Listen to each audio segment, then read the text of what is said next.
Hello everyone, welcome back to my channel. हमारे basic beauty parlour course में आज हम देखने वाले हैं पार्लर की थ्योरी। हम यहाँ पर पार्लर की थ्योरी नोट डाउन करने वाले हैं। तो चलिए वीडियो स्टार्ट करते हैं। सबसे पहले देखिए, इस तरह से आप हेडिंग डाल लीजिए, हेयर स्पा। हेयर स्पा की हेडिंग डालने के बाद हम देख लेते हैं कि उनमें किन किन चीज़ों की आवश्यकता होती है। हेयर स्पा होता क्या है, सबसे पहले मैं आपको ये बता देती हूँ। हेयर स्पा में हमारे बालों को अच्छी तरह से वॉश कर कंडीशनर किया जाता है और एक तरह से वो हमारे स्कैल्प के लिए, हमारे बालों के लिए एक प्रोटीन का काम करता है, जो हेयर स्पा क्रीम होता है। आप इसे घर पर भी बनाकर लगा सकते हैं। होममेड हेयर स्पा क्रीम भी मैं आपके साथ शेयर करूंगी और साथ ही साथ मार्केट में भी हेयर स्पा क्रीम मिलता है, आसानी से अवेलेबल होता है, बहुत सारे ब्रांड में अवेलेबल होता है, तो आप उन्हें भी यूज़ कर सकते हैं। तो देखिए, हम यहाँ पर सबसे पहले देख लेते हैं कि हमें हेयर स्पा करने, पार्लर जैसा हेयर स्पा करने के लिए किन किन चीज़ों की आवश्यकता होती है। तो इस सबसे पहले इंग्रेडिएंट लिख लिए, सामग्री आपको क्या क्या ज़रूरत होगी उनकी। सबसे पहला है हेयर स्पा क्रीम। हमें हेयर स्पा क्रीम की आवश्यकता होती है। आप लोरियल का ले सकते हैं, स्टिक्स का ले सकते हैं, मैट्रिक्स का ले सकते हैं। काफ़ी अच्छे होते हैं हेयर स्पा जो पार्लर में यूज़ किए जाते हैं। अब इसके बाद आ जाता है कंडीशनर, फिर हमारा आ जाता है शैम्पू, स्टीमर। हमें हेयर स्पा के बाद बालों को स्टीम भी देनी होती है, तो स्टीमर की आवश्यकता होगी। तौलिया, एक बाउल और हेयर सीरम।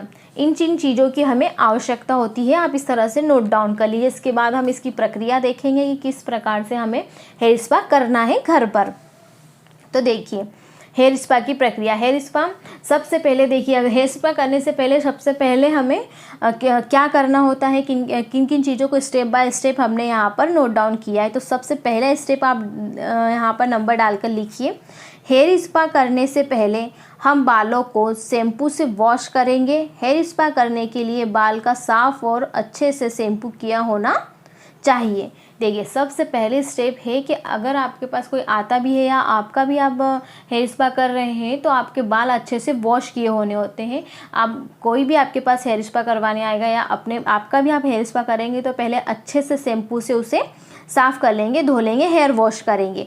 हेयर वॉश करने के बाद सेकेंड पॉइंट है हमारा, शैम्पू के वॉश करने के बाद हम बालों को आधा गीला ही रहने देंगे।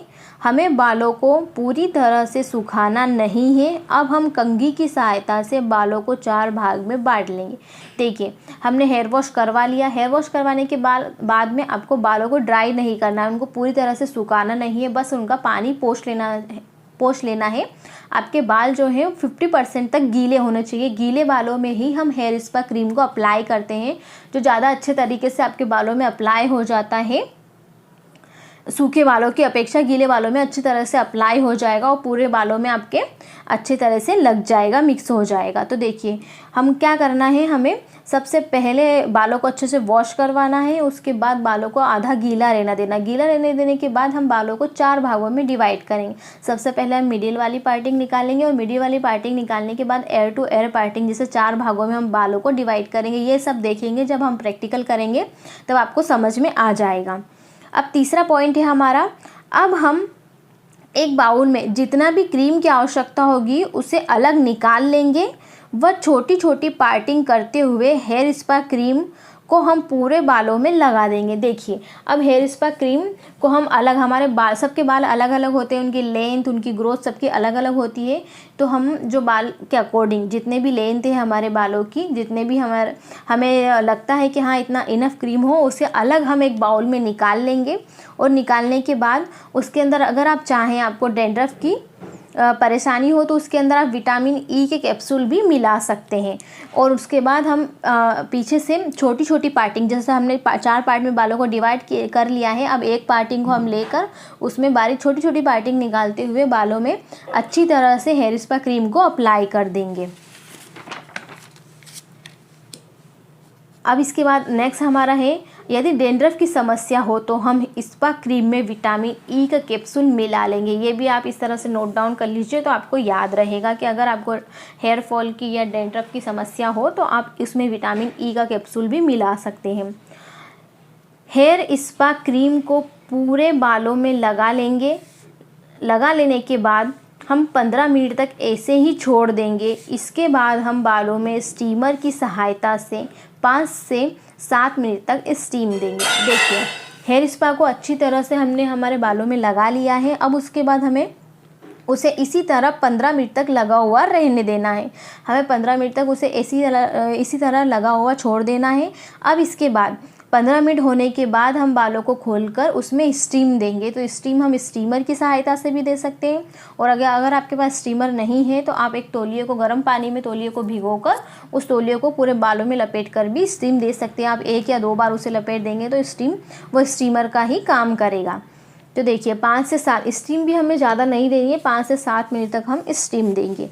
अब इसके बाद पूरे बालों में स्टीम देने के पश्चात हम 5 से 7 मिनट तक हेड मसाज देंगे। हमें पूरे सिर में 5 से 7 मिनट तक मसाज करनी है। आपको हेड मसाज देनी है स्टीम करने के बाद। अब हमारा आ जाता है लास्ट। मसाज करने के बाद हम बालों को ऐसे ही छोड़ देंगे। 10 से 15 मिनट बाद जब बाल नॉर्मल टेम्परेचर में आ जाएं, तब हम साफ़ पानी से बालों को अच्छी तरह से धो लेंगे। आप चाहें तो यहाँ कंडीशनर का इस्तेमाल भी कर सकते हैं। देखिए लास्ट स्टेप हमारा होगा, जब हमने स्टीम देते हैं तो बाल का टेम्परेचर जो है बढ़ जाता है। तो स्टीम देने के बाद हम डायरेक्ट वॉश नहीं करेंगे, सबसे इम्पोर्टेंट पार्ट है।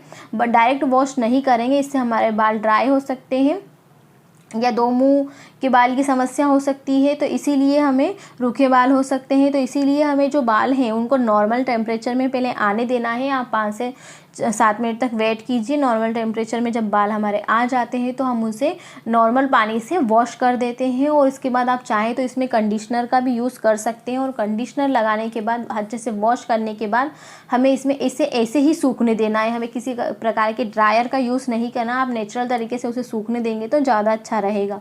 और साथ ही साथ इसके बाद हम इसमें सीरम अप्लाई करके छोड़ देंगे। तो यहाँ हमारी जो हेयर स्पा की प्रक्रिया है वो पूरी होती है। अब इसके बेनिफिट देख लेते हैं कि हेयर स्पा के क्या क्या बेनिफिट है। इस तरह से आप थ्योरी में उसके बेनिफिट भी लिख लीजिए।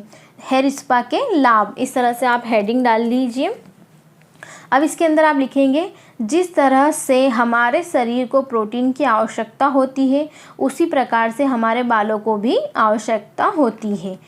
हेयर स्पा से हमारे बालों को मजबूती मिलती है, साथ ही साथ हमारे बाल चमकदार भी होते हैं।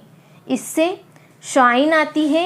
हेयर स्पा का इस्तेमाल लगातार करने से हमारे बाल सिल्की, चमकदार और मजबूत हो जाते हैं। इससे रूसी की समस्या समाप्त हो जाती है, और यह हेयर फॉल की प्रॉब्लम को भी काफ़ी हद तक समाप्त कर देता है। देखिए इस तरह से जो हेयर स्पा होता है हमारे बालों को एक तरह से प्रोटीन देने का काम करता है, जिससे हमारे बाल काफ़ी सिल्की हो जाते हैं, चमकदार हो जाते हैं और उनको मजबूती मिलती है और हेयर फॉल की समस्या दूर होती है। अब इस तरह से मैंने एक नोट लिखा है, आप नोट लिख लीजिए। आप हेयर स्पा को 15 दिन या 1 महीने में करवा सकते हैं। इसका असर लंबे समय तक रहता है। देखिए अब हेयर स्पा मिनिमम 20 से 25 दिन में अगर आप 2 से 4 बार लगातार करेंगे तो इसका इफ़ेक्ट आपको देखने को मिलेगा। और आप इसे 15 दिन की या फिर 1 मंथ की गैप में करिए, क्योंकि इसका असर रहता है। आप 1 मंथ में भी इसके बाद 1 मंथ की गैप देकर भी हेयर स्पा करवाएंगे तो आपको काफ़ी फ़ायदा होगा, क्योंकि 1 मंथ तक तो इसका असर रहता ही है अगर आप एक बार हेयर स्पा करवा लेते हैं। तो देखिए इस तरह से हमारी जो हेयर स्पा की ये थ्योरी है ये कंप्लीट हो चुकी है। देखिए मैं आपको बार बार बताती हूँ कि ये हमारा बेसिक ब्यूटी पार्लर कोर्स है, तो इसकी थ्योरी हम इसी तरह से लिखेंगे। जो एडवांस और प्रोफेशनल ब्यूटी पार्लर कोर्स होता है उसकी थ्योरी बिल्कुल अलग होती है। अगर आप चाहते हैं तो उसकी थ्योरी भी आपके साथ शेयर करूंगी। तो आई होप आपको ये मेरा वीडियो पसंद आया होगा। अगर आपको मेरा वीडियो पसंद आया तो वीडियो को लाइक कीजिए और मेरे चैनल को सब्सक्राइब कीजिए। Thank you for watching.